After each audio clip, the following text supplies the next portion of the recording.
We Play Motion has some of the most content on its platform. Today I'll be covering all 3 of the unused minigames in We Play Motion for the Nintendo Wii. The first minigame has an ID of MG122 and is named Puppet Mii Show. The game opens with your Mii being placed in a fever dream. You're in this very stylish outfit with your hands tied to a Wiimote like a puppet. You start by tilting the Wiimote left and right like footsteps. Eventually, you start moving forwards and backwards by tilting the Wiimote forwards and backwards. Then you'll start to press the 2 button and you do a backflip. Then you put it all together and the game ends. The game is very interesting yet very wonky.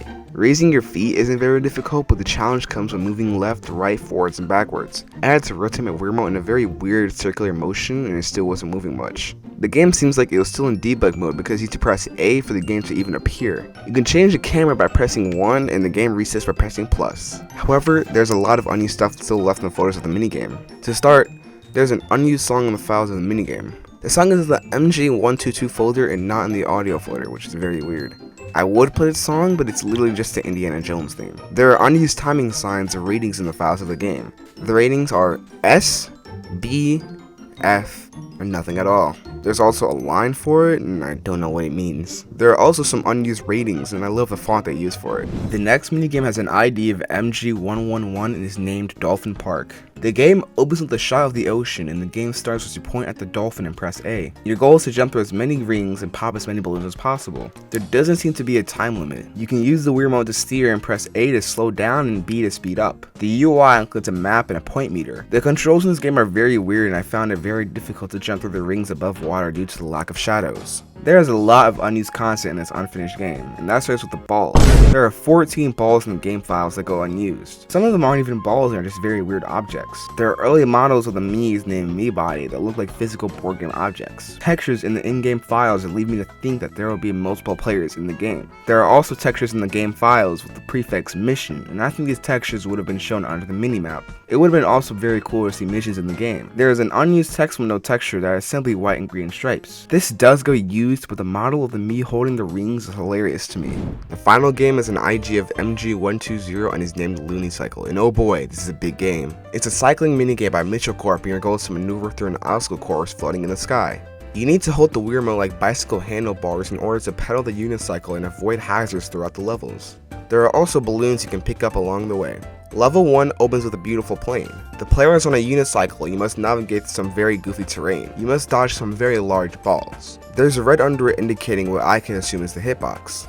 You step onto a conveyor belt and this is where the level ends. You can't get through here because you can't go backwards and the camera doesn't move, but it will be downhill from here. Level 2 opens on the actual course. This is the most difficult completable level. It seems to have checkpoints that are very needed because it doesn't seem to be play tested very well. The first segment is very simple and I'm sure a toddler could complete it with time. The second segment may be where the toddler gives up. You need to avoid the ball and then cycle through a very simple path. The third segment may present some problems. You need to avoid another ball once again and then cycle past a very tiny path. The fourth segment takes the difficulty down a notch with more ball dodging and easy cycling.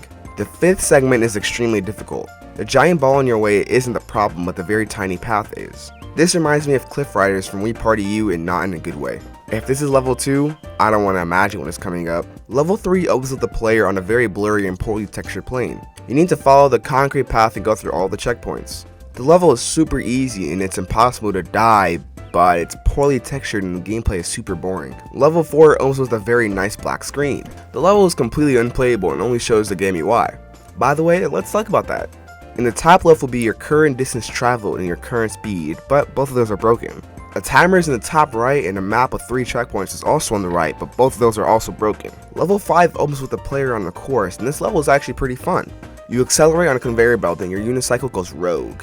You can only tilt the Wiimote left and right to collect the balloons. The second checkpoint features a moving platform and unlike the first level, the camera actually moves. There are conveyor belts that the player must maneuver through. The camera slowly moves and that combined with the conveyor belt makes this level extremely difficult. The last checkpoint is a fun small hill. Level 6 opens with the introduction of ice and jumping. There is a small hill you must ride down then jump on a poorly textured conveyor belt.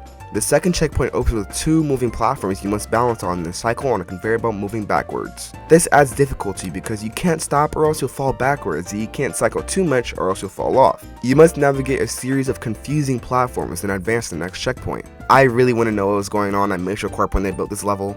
The next checkpoint features simple hill riding and a tilting platform that is super janky. The level is unbeatable due to time constraints, but the rest of the level is just moving platforms. Level 7 is a very interesting one. It opens with a conveyor belt and a hill going down. You must jump over some air and ride down the hill again. Once you go through the checkpoint, you must choose one of the 2 split paths, except the one on top doesn't actually work. You do the exact same split path, then you're presented with another choice. You can either fall to your death or fall to your death. Yeah, this one doesn't actually work too well and isn't beatable. The final level opens with a moving platform moving side to side into the bumpy hill. You must jump over some humps at the bottom of the level. The finish doesn't actually function and you're just stuck at the bottom. There's also unused content for this unused minigame. There is an intro song and a results song for the game.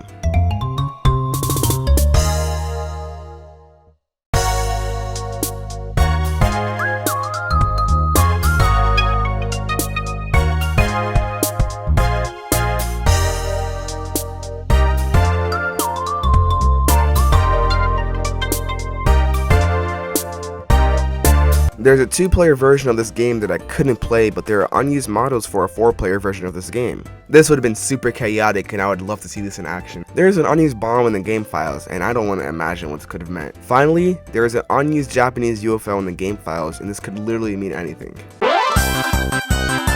Subscribe to TV Wackle, subscribe to Joe IBA, subscribe to Lunatasi, Dash Translations, Subscribe to Ash Translations and give me your money on my coffee.